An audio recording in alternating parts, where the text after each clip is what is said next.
আল্লাহ রাব্বুল আলামিন তিনি তার প্রিয় খলিল, প্রিয় হাবিব মুহাম্মদুর রাসূলুল্লাহ সাল্লাল্লাহু আলাইহি সাল্লামকে অনেকভাবে পরীক্ষা করেছিলেন। তারই মধ্যে সবচেয়ে বড় পরীক্ষা ছিল নিজের জাতিকে যখন দাওয়াত দিতে গিয়েছিলেন তখন তারা সেটাকে বিরোধিতা করেছিল। নিজের চাচা আবু লাহাব, নিজের চাচতো চাচা আবু জাহেল, ঠিক না বেঠিক?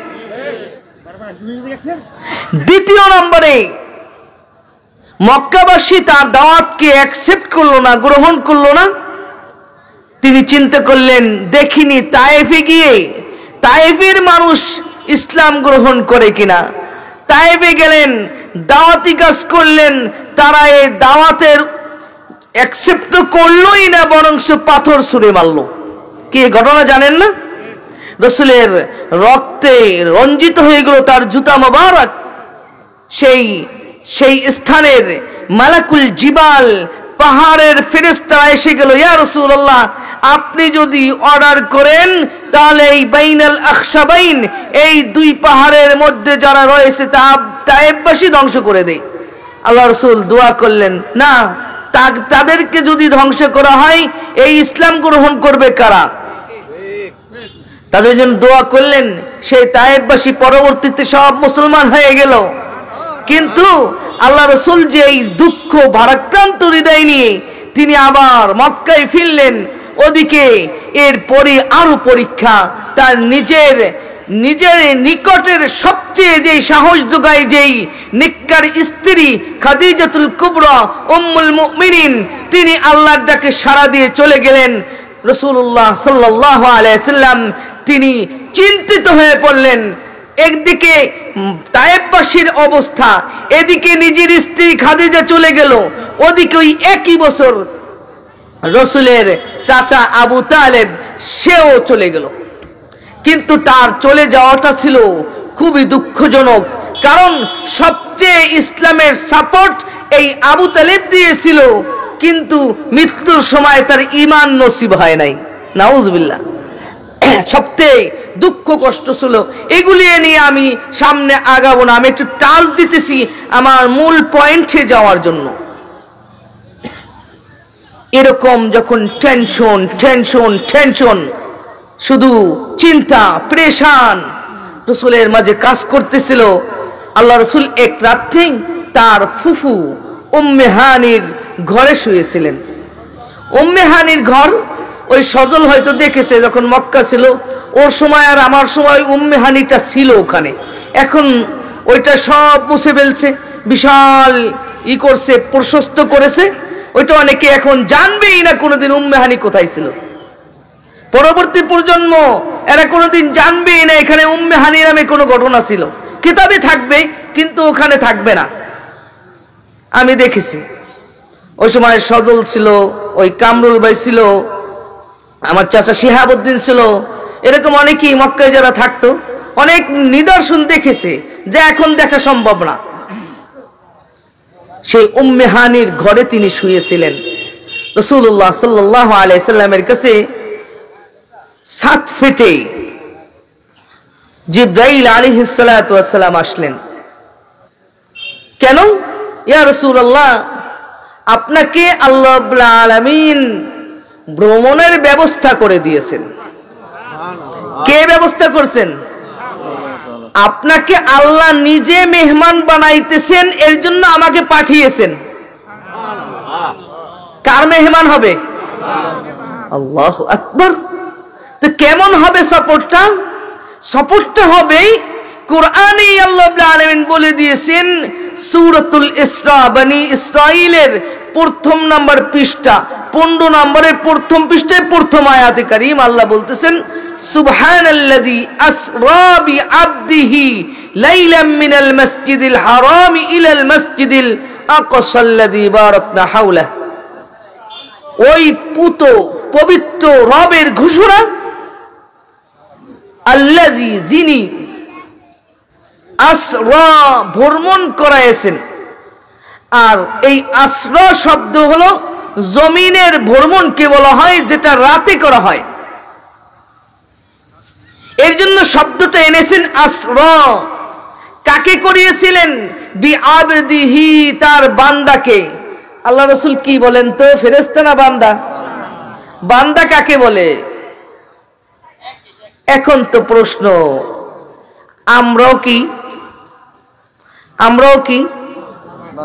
আমরাও বান্দা না?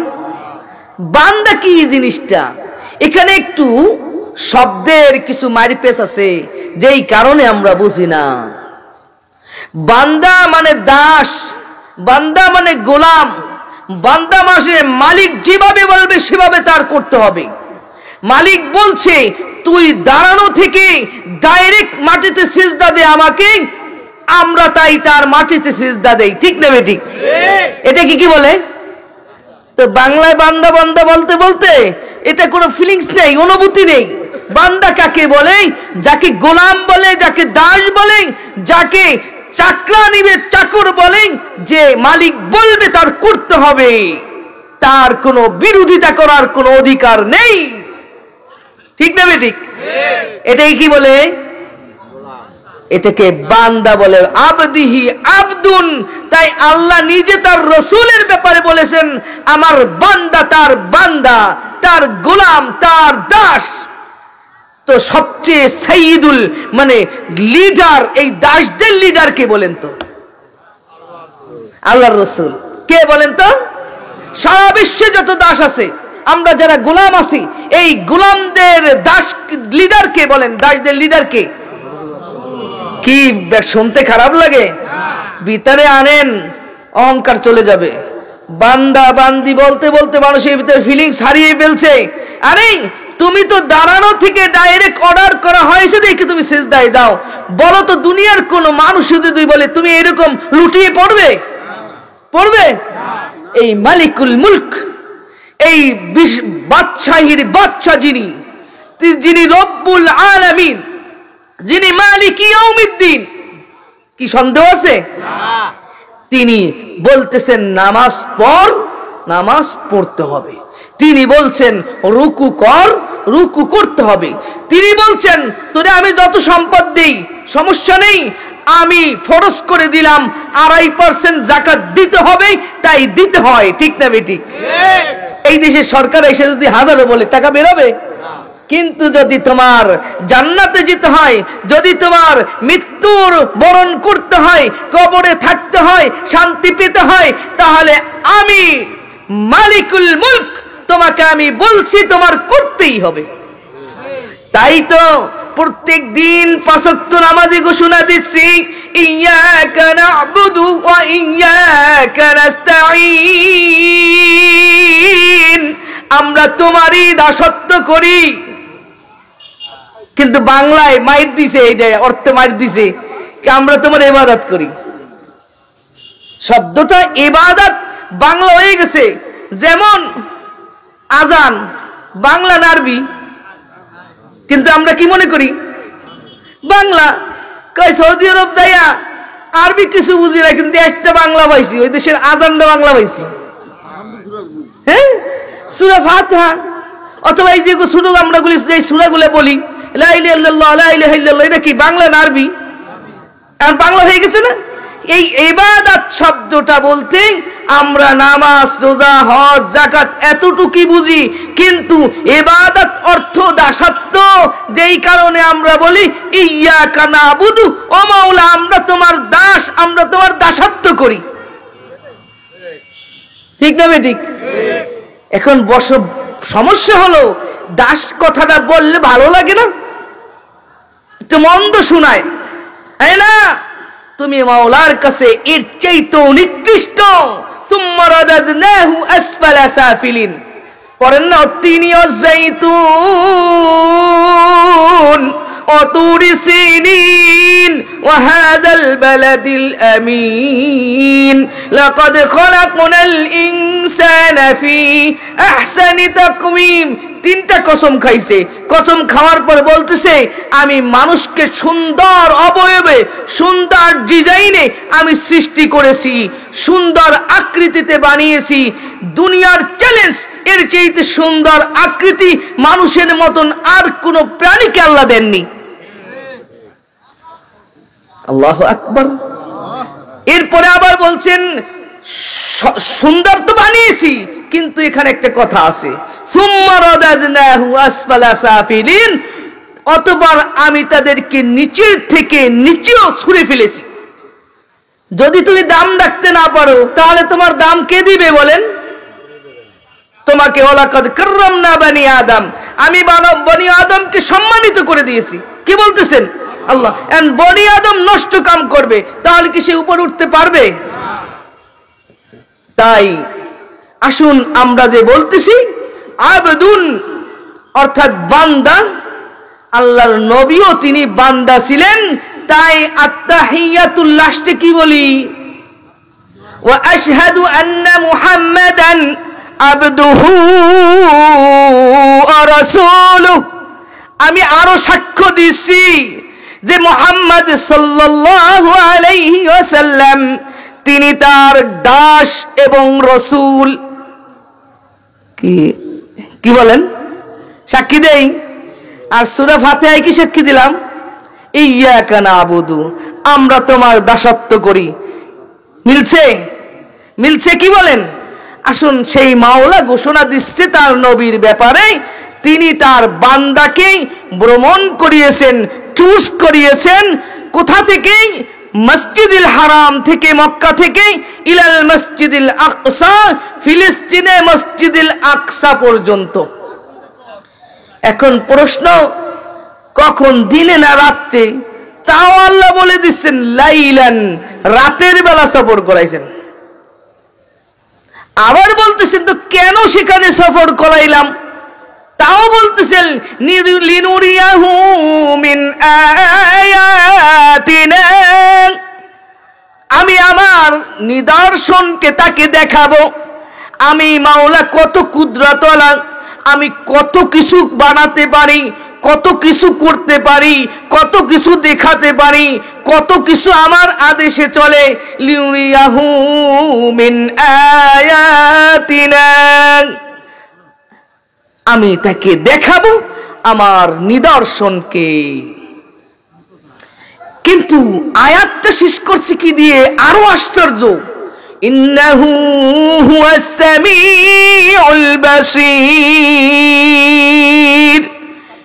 নিশ্চয় তিনি শ্রবণকারী এবং দেখেন। প্রশ্ন হলো, ঘটনা বলল ভ্রমণের, কিন্তু আয়াত শেষ করলো তিনি শোনেন এবং দেখেন। এর কারণ কি হতে পারে? আল্লাহু আ'লাম। আমি যেটুকু বুঝেছি আল্লাহু আ'লাম, যে রসুলের সফরটা ডাইরেক্ট তদারকি আল্লাহ নিজে দেখছেন এবং শুনেছেন। মিলে গেছে? এখন আয়াতের সাথে মিলছে। তিনি শোনেন এবং দেখেন, অর্থাৎ নবী তিনি যে মক্কা থেকে সফর শুরু করছেন, জিব্রাইল আসছে, রসুলের সফর সঙ্গী হয়েছেন, একটা জন্তু নিয়ে আসছেন, একটা জানোয়ার নিয়ে আসছেন, নাম বোরাক। নাম কি? ওই বোরাক না, যে পোস্টারে দেখেন দুইটা ডানা আছে, সামনে একটা বাচ্চার মহিলার ছবি আছে, পিছনে চুল আছে। এটা মানুষ বানাইছে, মানুষ বানিয়েছে মানুষের ঈমানকে হরণ করে দেওয়ার জন্য। এই বুরাকের হাই স্পিড এত ছিল যা জমিনে এখনো কোনো সেই প্রযুক্তি আসেনি। তার দৃষ্টি যেখানে শেষ হতো সেখানে গিয়ে তার দ্বিতীয় পা পড়তো। সুবহানাল্লাহ, এত হাই স্পিডে আল্লাহ রাসূল সাল্লাল্লাহু আলাইহি সাল্লামকে নিয়ে রওনা শুরু করলেন জিবরাইল আলাইহিস সালাম। তো প্রতিমধ্যে মক্কার যত ব্যবসায়িকরা সিরিয়া থেকে আসতেছিল তাদের সাথে রসুলের দেখা হয়েছে। ফিলিস্তিনে গেছেন, মসজিদুল আকসার ওখানে যাওয়ার পথে মুসা আলাইহিস সালামের কবর দেখছেন, কবরে তিনি নামাজ পড়তেছেন তাও দেখছেন। এরপরে সেখানে গিয়ে দেখতেছেন আরেক আয়োজন। সম্মান দিবেন কে? কে দেবেন সম্মান? সম্মান দেওয়ার মালিক কে? আবার অসম্মানী করার মালিক কে? ও তুইজ্জু মান তাশা ও তুযিল্লু মান তাশা, তুমি যাকে ইচ্ছা ইজ্জত দান করো, যাকে ইচ্ছা তাকে তুমি অপমান করো। এমনও লোক আছে কিছু জানে না, অনর্থকভাবে অপমান হয়ে গেছে। আবার কিছু লোক আছে আল্লাহ রাব্বুল আলামিন তাকে কোনো কারণ ছাড়াই সম্মানী বানাই দিচ্ছে। কি করতে পারেন? আল্লাহ। একসময় সে হয়তো এই এলাকার অনেক গরিব ছিল, কিন্তু এখন এমন ভাবে পয়সাওয়ালা, সম্মান সবকিছু আল্লাহ দিয়েছেন, সবাই তাকে ডাকে। কি করতে পারেন বলেন তো? আল্লাহু আকবার। প্রিয় হাজিরিন, রাসূলুল্লাহ সাল্লাল্লাহু আলাইহি সাল্লাম সেখানে গিয়েছেন, তার সম্মানকে ক্যাটাগরি বাড়িয়ে দিবেন, উপাধি বাড়িয়ে দিবেন, তার সাথে আরেকটি অ্যাড হবে। তার যত নাম আছে এই নামের সাথে আরেকটি উপাধি আল্লাহ যোগ করিয়ে দিবেন, সেটা হলো ইমামুন নবিয়্যিন। কি বানাবেন? নবীদেরকে জড়ো করছে, সবাই কাতারবন্দি হয়ে দাঁড়িয়ে আছে। কে সামনে যাবে? সামনে যাওয়ার কারো কোনো পারমিশন নাই। দেখতেছে আল্লাহ রাসূলের হাত ধরে জিবরাইল আলাইহিস সালাতু ওয়াস সালাম সামনে নিয়ে গেছে, বলতেছে ইয়া রাসূলুল্লাহ নামাজ পড়ান। আল্লাহ রাসূল নামাজ পড়াইলেন। সেই নবীর উম্মত কিনা আমরা, না অন্য নবীর? সত্যি। তো সেই উম্মতের কি করা দরকার বলেন? যেই নবী সমস্ত নবীদের ইমাম হইলেন, লিডার হইলেন, যখন একজন ইমামতি করে এর চাইতে হাই পাওয়ারের আর কেউ হইতে পারে সেখানে? আমরা বুঝতে পারি না ইমামতির কত গুরুত্ব। তার সাথে খারাপ ব্যবহার করি, তুই তাকারি করি, আমার স্বার্থের ব্যাঘাত করলে তাকে অপমান করি, যে কোনো সময় চাকরি খেয়ে ফেলি, এরকম পরিস্থিতি। কিন্তু ইমামতি কিন্তু রাসূলের ইমামতি। কার ইমামতি? খবরদার, সাধারণ বিষয় নয়। প্রিয় হাজিরিন, মুরাব্বিয়ানে কেরাম, পর্দার আড়ালের মা ও বোনেরা, খেয়াল করে শুনি। রাসূলুল্লাহ সাল্লাল্লাহু আলাইহি সাল্লাম নামাজ পড়ানোর পরে জিবরাইল আলাইহিস সালাতু ওয়াস সালাম দুইটি পেয়ালায় শরবত নিয়ে আসলেন। একটি পেয়ালায় দুধের শরবত, দুধ নিয়ে আসলেন, আর একটা পেয়ালায় মদ নিয়ে আসলেন। বলতেছেন ইয়া রাসূলুল্লাহ, আপনার যেটা ইচ্ছা সেটা পান করতে পারেন। আল্লাহ রাসূল সাল্লাল্লাহু আলাইহি সাল্লাম তিনি দুধের পেয়ালাটা হাতে নিয়ে পান করলেন বিসমিল্লাহ বলে। আর জিবরাইল বলতেছেন ইয়া রাসূলুল্লাহ, হুদিতা ওয়া হুদিয়াত উম্মাতুক। ইয়া রাসূলুল্লাহ, আপনি হেদায়েত প্রাপ্ত হয়েছেন, আপনার উম্মতেরাও হেদায়েত প্রাপ্ত হয়ে গেছে। কেন? ইয়া রাসূলুল্লাহ, যদি আপনি এই মদ পান করতেন, আপনাকে মেহমান হিসেবে দিয়েছি, খাইতে পারতেন, সমস্যা ছিল না। কিন্তু সমস্যা হলো আপনি যদি দুধকে বাদ দিয়েই মদকে পান করতেন, তাহলে আপনিও পথভ্রষ্ট হয়ে যাইতেন, আপনার উম্মতেরও পথভ্রষ্ট হয়ে যাইত। চিন্তা করেছেন? এই নেশাকে হারাম করেছেন কে? আল্লাহ নিজে নেশাকে হারাম করেছেন। যারা এই জমিনে নেশা করবে তাদের জন্য জান্নাতকে হারাম করে দেওয়া হয়েছে। তাই ও যুবক ভাইরা, যারা নেশাগ্রস্ত হয়েছো, এই যুবক বয়সটাকে নষ্ট করে ফেলছো, বাবা, ইয়াবা, বিভিন্ন ধরনের গাঁজা সহ তোমরা এগুলি নিয়ে আমোদ ফুর্তি করতেছো, খবরদার, তার জান্নাতে যেতে পারবে না। খবরদার, জান্নাতে যেতে পারবে না। তাই আজকে থেকে তোমরা তওবা করো। এই সমাজকে সুন্দর করতে হলে নেশামুক্ত সমাজ গড়তে হবে। এটাই হলো ইসলামের দিক নির্দেশনা। প্রিয় হাজিরিন, রাসূলুল্লাহ সাল্লাল্লাহু আলাইহি সাল্লাম এখন মসজিদুল আকসা থেকে উর্দু গমন করবেন, সেইটাকে মেরাজ বলে। কি বলে? মেরাজ বলে। আল্লাহ রাসূল সাল্লাল্লাহু আলাইহি সাল্লাম তিনি সংক্ষেপে আপনাদেরকে বলে যাব, যেহেতু সময় কম, যে প্রথম আসমানের ওখানে গেলেন, সেখানে গিয়ে দরজা টুকি দিলেন জিবরাইল আলাইহিস সালাম। বলা হলো, আপনি কে? মান আনতা ওয়া মান মাআকা, আপনি কি, আপনার সাথে কি আসছে? বলতেছে আমি জিবরাইল, আর আমার সাথে মুহাম্মদুর রাসূলুল্লাহ সাল্লাল্লাহু আলাইহি ওয়াসাল্লাম আসছেন। সাথে সাথে প্রথম আসমানের গেট খুলে দেওয়া হলো, রাসূলকে মারহাবা, আহলান ওয়া সাহলান জানানো হলো, ওয়েলকাম জানানো হলো। আর আল্লাহ রাসূল তিনি প্রথম আসমানে গেলেন, যাইয়া দেখতেছেন এক ব্যক্তি বসে আছে। তার ডান দিকে তাকাই, সে হাসি দেয়, মুস্কি হাসি দেয়, মুখ হাস্যোজ্জ্বল হয়ে যায়। বাম দিকে তাকাই, মুখ মলিন হয়ে যায়। জিজ্ঞাসা করলেন, ও জিবরাইল, এই কে? বলতেছি ইয়া রাসূলুল্লাহ, আপনার আব্বাজান আদম আলাইহিস সালাতু ওয়াস সালাম। আমাদের আদি পিতাকে এই মানব জাতির আদি পিতাকে আদম আলাইহিস সালাতু ওয়াস সালাম, তার সাথে দেখা হলো। আদম আলাইহিস সালাম বললেন তাকে, মারহাবান বিকা ইয়া ইবনে সালেহ, ওয়েলকাম মাই সন, হে আমার পুত্র, তোমাকে আমি ওয়েলকাম, ধন্যবাদ জানাচ্ছি। রাসূলুল্লাহ সাল্লাল্লাহু আলাইহি সাল্লাম তার সাথে কথোপকথন করলেন। এরপরে দ্বিতীয় আসমানে গেলেন, সেখানে গিয়ে ঈসা আলাইহিস সালাম ও ইয়াহইয়া আলাইহিস সালাতু ওয়াস সালামের সাথে দেখা। তৃতীয় আসমানে গেলেন, সেখানে গিয়ে ইউসুফ আলাইহিস সালাতু ওয়াস সালামের সাথে দেখা। চতুর্থ আসমানে গেলেন, ইদ্রিস আলাইহিস সালাতু ওয়াস সালামের সাথে দেখা। আল্লাহ বলেন, ওয়াযকুর ফিল কিতাবি ইদ্রিস ইন্নাহু কানা সিদ্দীকান নাবিয়্যা ওয়া রাফা'নাহু মাকানান আলিয়্যা। আমি, হে রাসূল, আপনি ইদ্রিসের কথা আলোচনা করুন এই কিতাবের মধ্যে। ওযকুর ফি কিতাবি ইদ্রিস, ইদ্রিসকে আমার এমন সত্য একজন নবী, তাকে আমি উচ্চ সম্মানে আমি আসন করে দিয়েছি। আর সেইটা হলো সে চতুর্থ আসমানে। কয় আসমানে? চতুর্থ আসমানে। এরপরে ইদ্রিসের আলাইহিস সালাতু ওয়াস সালামের সাথে দেখা। পঞ্চম আসমানে হারুন আলাইহিস সালামের সাথে দেখা। ষষ্ঠ আসমানে মুসা আলাইহিস সালামের সাথে দেখা। সপ্তম আসমানে আমাদের জাতির পিতা ইব্রাহিম আলাইহিস সালাতু ওয়াস সালামের সাথে দেখা। কথোপকথন হয়েছে। এরপরে সিদরাতুল মুনতাহা, সেখানে গিয়ে শেষ সীমানা, জিবরাইল আর উঠতে পারা নাই। এখন এরপরে রাসূলুল্লাহ সাল্লাল্লাহু আলাইহি ওয়াসাল্লাম ডাইরেক্ট আল্লাহ রাব্বুল আলামিনের সাথে সাক্ষাৎ করবেন, কথোপকথন করবেন। আল্লাহ রাসূল যাইতেছেন, সেখানে গিয়ে আরো অনেক ঘটনা। তবে একটি আমাদের দেশে প্রসিদ্ধ ঘটনা, যেই ঘটনাটা আমাদের দেশে এর কোনো সহিহ হাদিস দ্বারা প্রমাণিত না, কিন্তু আমাদের দেশে প্রচুর বইলে বেড়ানো হয়। যেমন আত্তাহিয়াতু লিল্লাহি ওয়াসসালাওয়াতু ওয়াত-তাইয়্যিবাতু আসসালামু আলাইকা, শোনেন নাই? শুনছেন? এই ঘটনার সাথে এর সাথে কোনো সম্পর্কই নাই। এই ঘটনাটা আত্তাহিয়াতু, মানে সাহাবীরা সালাম ফেরানোর আগে আসসালামু আলাল্লাহ বলতো। সালাম ফেরানোর আগে আমরা নামাজের শেষে আত্তাহিয়াতু পড়ি না, এই আত্তাহিয়াতু শিখানোর আগে সাহাবীরা আসসালামু আলাল্লাহ বলতো, আসসালামু আলা ফুলান বলতো।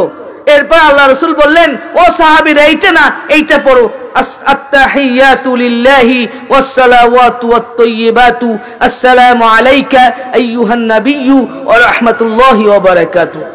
যা হোক, এই তাশাহুদ শিক্ষা দিলেন, কিন্তু এর সাথে এই মেরাজের ঘটনার সাথে সহিহ হাদিস দ্বারা কোনো প্রমাণিত না।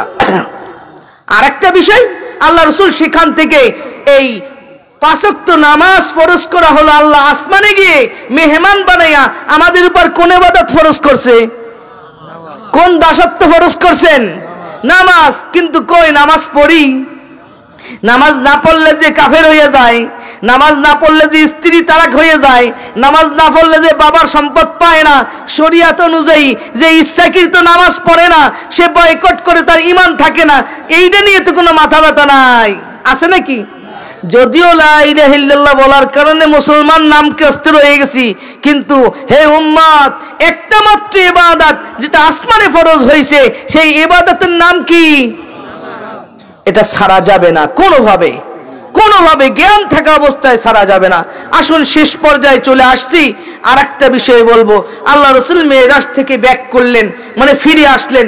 ফিরে এসে এই যতদিন বেঁচে ছিলেন এর মধ্যে কোনোদিন এই লাইলাতুল মেরাজ নামে কোনো ইবাদত করেন নাই।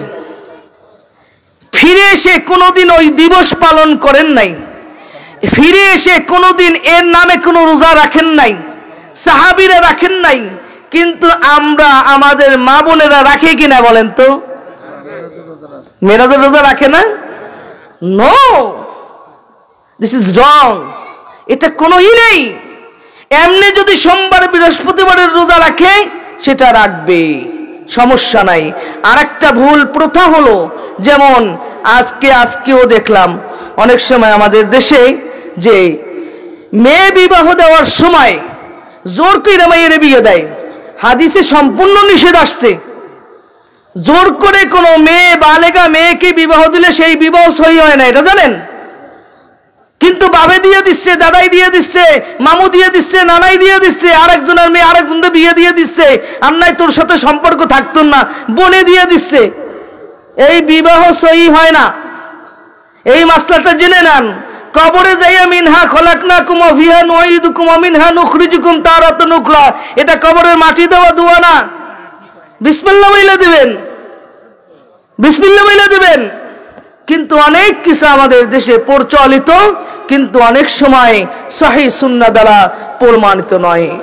আল্লাহ রাব্বুল আলামিন আমাদের সবাইকে এই সংক্ষেপ সময়ে এই মেরাজের ঘটনা থেকে যা কিছু শিখলাম, যা কিছু শুনলাম এবং আমি যা বললাম, এর উপরে আমল করার তৌফিক দান করুন। বিশেষ করে আগামীতে গদাইর মাজারের শিরকি আড্ডাখানা চালু হবে, আমার মিয়া ভাইকে আবেদন করব কোনোভাবেই যেন সেটার পারমিশন না পায়। আমরা সেই জোর গলায় এই তাওহীদি জনতার পক্ষ থেকে তার কাছে আকুল এবং আবেদন করতেছি, যেমনভাবে তিনি বিগত বছরগুলিতে পারমিশন দেন নাই, এবছরও তিনি দিবেন না, এই আশা রেখে শেষ করছি। ওয়া আখিরু দাওয়ানা আলহামদুলিল্লাহি রাব্বিল আলামিন। আসসালামু আলাইকুম ওয়া রাহমাতুল্লাহি ওয়া বারাকাতুহু।